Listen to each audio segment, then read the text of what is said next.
We're going to move in and start our next part of the program, which is the status of boll weevil eradication in Georgia and the U.S. Okay, I'm going to need some help sharing.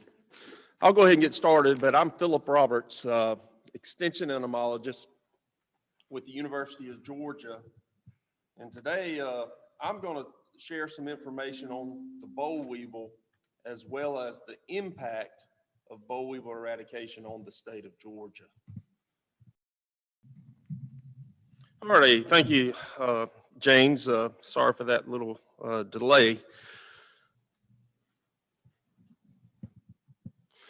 Okay, this slide illustrates the average number of insecticide applications applied per acre in Georgia. And it goes from 1986 to 2020. And I chose 1986 is because that was the year prior to the boll weevil eradication program starting. And if you look, you'll notice that we averaged in the state of Georgia 15.8 applications.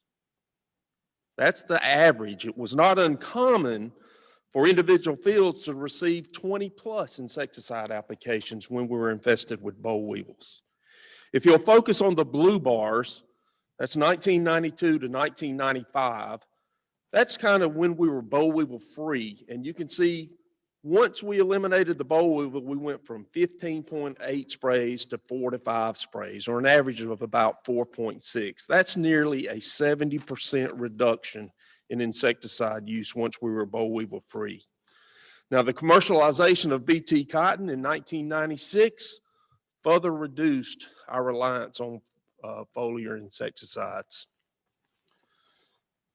What this slide is illustrating is harvested acres in the state of Georgia, going all the way back to the 1800s. And I show this because the first year boll weevils were detected in Georgia was 1915. That was in Thomas County. You'll also notice that cotton acreage in the state of Georgia peaked in 1914, over 5 million acres. But for 70 years, boll weevils basically destroyed the cotton industry. There's a steady reduction in harvested acres of cotton from the time boll weevil got here until boll weevil eradication was initiated. Now, there were other factors that played a role, but in my mind, boll weevil, elimination of the boll weevil, which reduced input cost in terms of insect control, had a major influence on allowing our cotton industry to rebound to over 1 million acres in recent years. Now, the boll weevil is a very difficult pest to manage. One of the reasons is that boll weevils deposit eggs in fruiting structures. Boll weevils develop inside those fruiting structures, and when they're in that square or in that bowl, they're protected from an insecticide. They'll complete a generation in 3 weeks, and we'll have up to 10 generations a year. But we can only target them with insecticides when they were adults, so it required multiple close interval insecticides to try to break the cycle. Now, in the fall of the year, boll weevils disperse. They can to seek winter shelter. Now, this dispersal can be local, but boll weevils can also move long distances in wind currents. It's kind of commonly accepted that boll weevils may disperse up to 150 miles. Now, if you consider movement on equipment, whether that be pickers, module trucks, or just any modern transportation, this movement could be even greater. So it's imperative for our state to continue to monitor for boll weevil reinfestations so we can remain boll weevil free.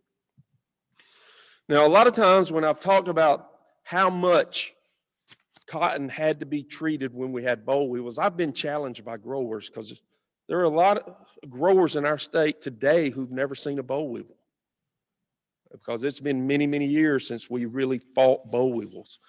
But my predecessor, Dr. Bill Lambert, I was looking through some old publications and I found a trial, and I believe this trial was conducted in Dooley County in 1983. But in that trial, there were 16 total insecticide applications. He was looking at pyrethroids. Well, he made 7 applications of pyrethroids beginning in July. But prior to July, he had already sprayed that field 3 times for boll weevils. Now, while he was spraying those weekly applications in July and August, he had to make an additional boll weevil spray and an additional spider mite spray. Once the trial was done in mid-August, he took 4 more applications for boll weevil. That's 16 sprays. That's how you do it. That's how it happened. That's how it was. We don't ever want to go back there.